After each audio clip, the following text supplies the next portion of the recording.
With regard to tournament hosting, I say that we are going to have a bilateral with all the 4 federations affected. You will recognize that hosting the tournament will be affected by the ban because it's something that is coming, you know.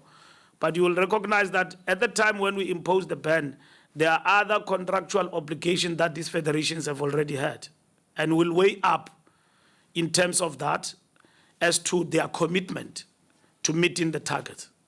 I mean, you know, the 7s are coming to Cape Town, and that's why you attack me, but you think that the party is over. How can the minister kill such a nice party of the 7s?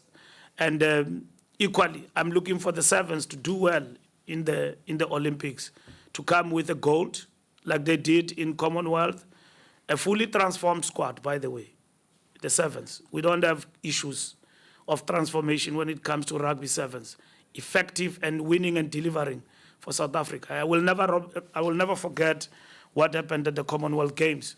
So we'll sit down with rugby, athletics, netball, and weigh up. But you must be rest assured that if there is no movement upwards in terms of what needs to be done, it will be very difficult for the minister to support anything going forward.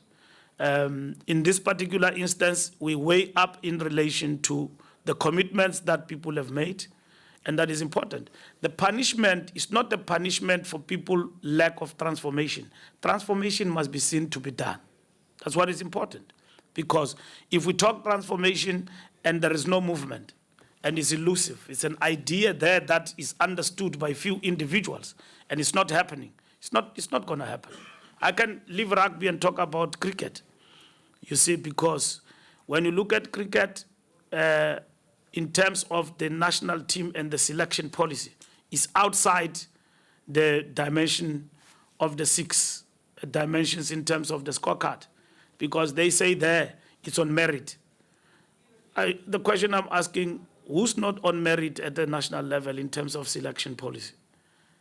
And how many black youngsters in terms of merit have been selected in the national team and been contracted to cricket South Africa?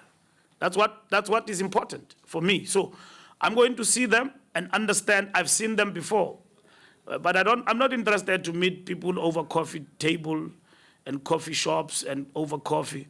I want a structured meeting to understand. If there is no movement and commitment from the boards of those federations, it is going to be impossible for us to move. The ban in totality, even retrogressively, will apply.